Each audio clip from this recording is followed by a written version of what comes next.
Halo, salam sejahtera untuk kita semua. Kembali lagi bersama saya, Sondang Titian Paulina, dengan 3 digit NPM terakhir saya, 156. Pada kesempatan kali ini, saya masih membahas mengenai inovasi pendidikan untuk memenuhi salah satu tugas, yaitu tugas kelima, mengenai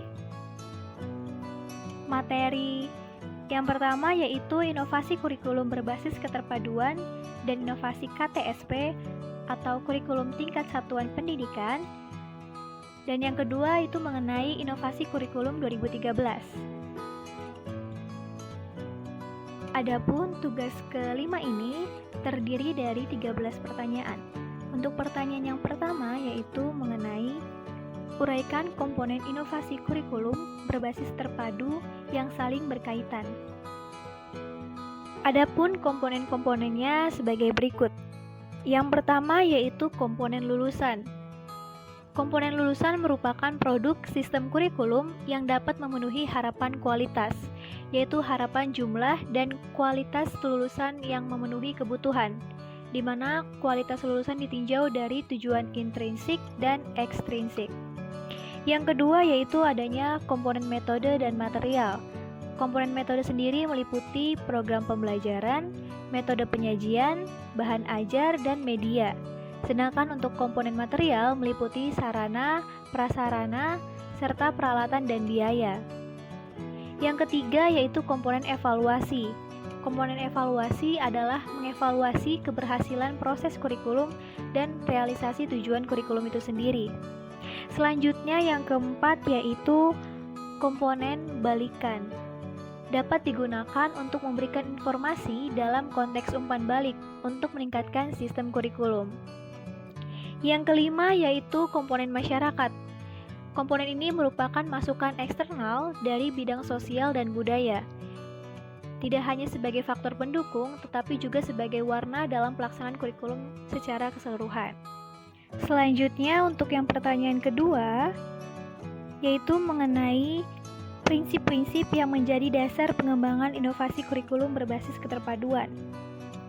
Adapun prinsipnya sebagai berikut. Yang pertama yaitu mengenai suasana lapangan atau pengaturan lapangan yang memungkinkan siswa menunjukkan kemampuannya di dalam kelas. Yang kedua yaitu mengenai pengembangan diri, dan yang ketiga mengenai potensi masing-masing individu. Yang keempat mengenai proses pembelajaran kelompok, dan yang kelima mengenai pengulangan dan penguatan. Untuk yang keenam mengenai pemecahan masalah-masalah, dan yang terakhir yaitu mengenai sikap percaya diri. Demikianlah prinsip-prinsipnya. Adapun pertanyaan yang ketiga yaitu mengenai bagaimanakah karakteristik kurikulum berbasis keterpaduan. Adapun karakteristiknya sebagai berikut. Yang pertama yaitu berdasarkan filsafat pendidikan demokrasi Pancasila. Yang kedua berdasarkan psikologi Gestalt dan teori lapangan. Yang ketiga yaitu berdasarkan landasan sosiologis dan sosiokultural. Yang keempat yaitu berdasarkan kebutuhan, minat, dan pertumbuhan tingkat perkembangan siswa itu sendiri. Yang kelima yaitu didukung oleh semua mata pelajaran, yaitu unit pengalaman dan unit mata pelajaran.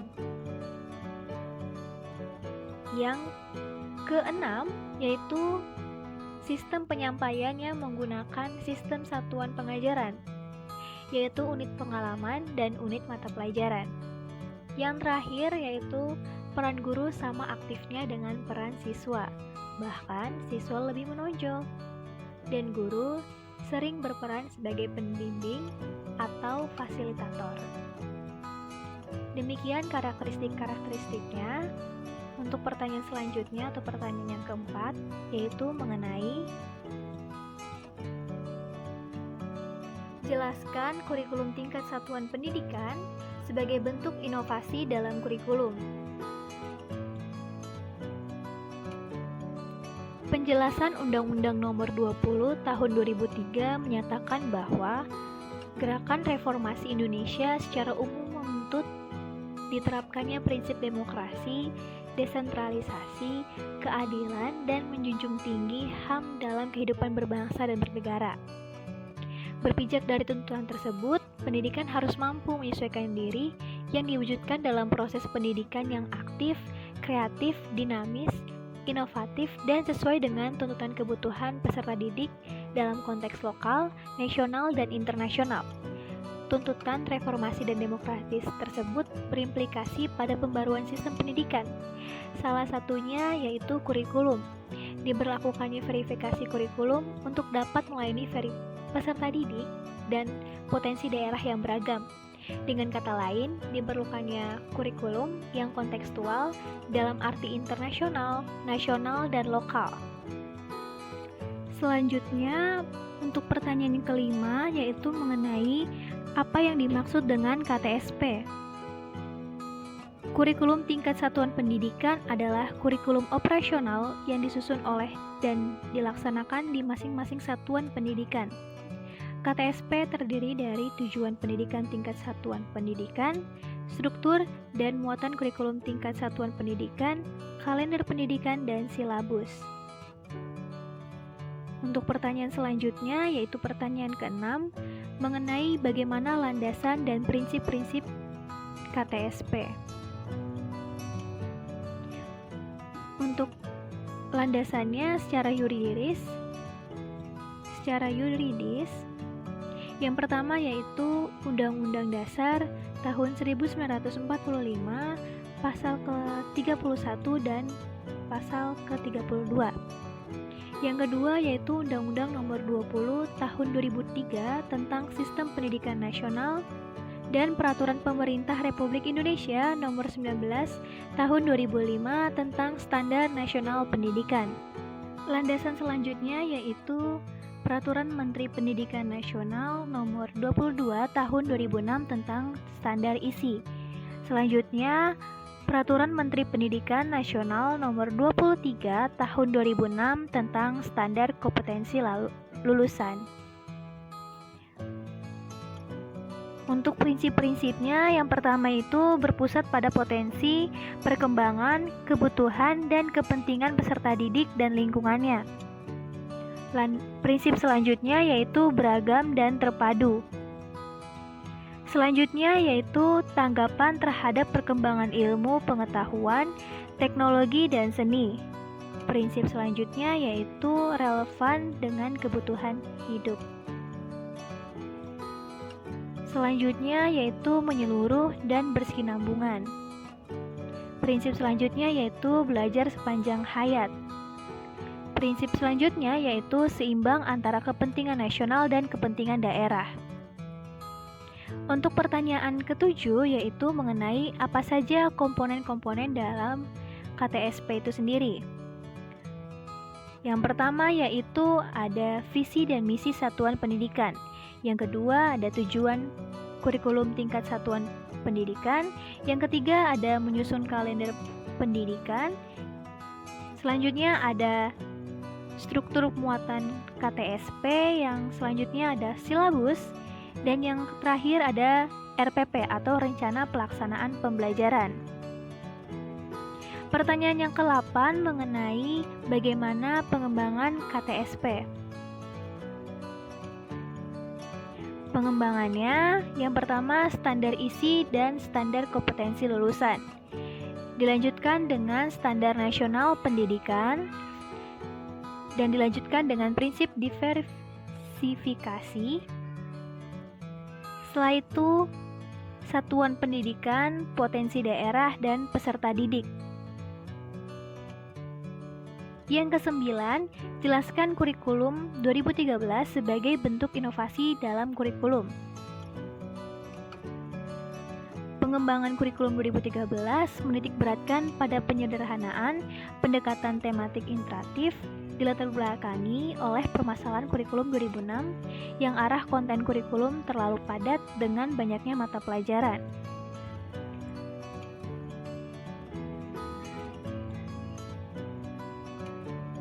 Selanjutnya yang ke-10 yaitu mengenai bagaimana karakteristik kurikulum 2013 yang disempurnakan. Yang pertama yaitu mengembangkan keseimbangan antara pengembangan sikap spiritual dan sosial, rasa ingin tahu, kreativitas, kerjasama dengan kemampuan intelektual dan psikomotorik.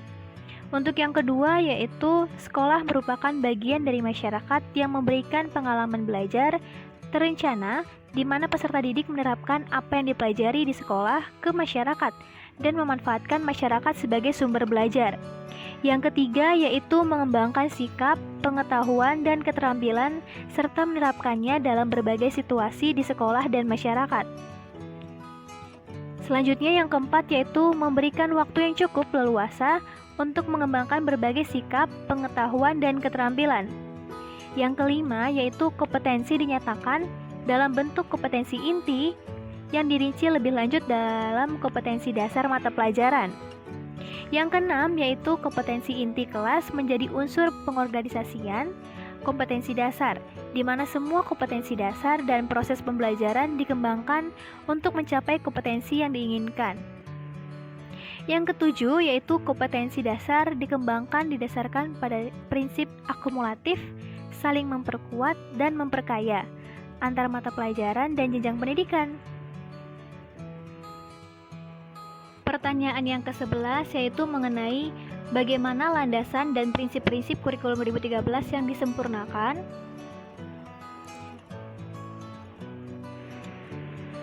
Landasan yang pertama yaitu landasan filosofis dalam pengembangan kurikulum, yaitu akan membahas dan mengidentifikasi landasan filsafat dan implikasinya dalam mengembangkan kurikulum.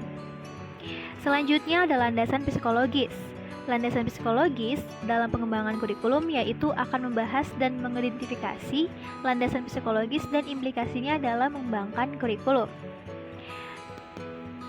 Nah, terdapat 9 aspek psikologis yang kompleks tetapi satu yang dikembangkan dengan perantara sebagai mata pelajaran. Yang pertama ada aspek ketakwaan, yang kedua ada aspek cipta, yang ketiga ada aspek rasa, yang keempat ada aspek karsa, yang kelima ada aspek karya atau kreatif, yang keenam ada aspek karya dalam artian keprigalan, yang ketujuh ada aspek kesehatan, yang kedelapan ada aspek sosial, dan yang kesembilan ada aspek individu, serta landasan sosial budaya. Landasan yang ketiga yaitu landasan yuridis.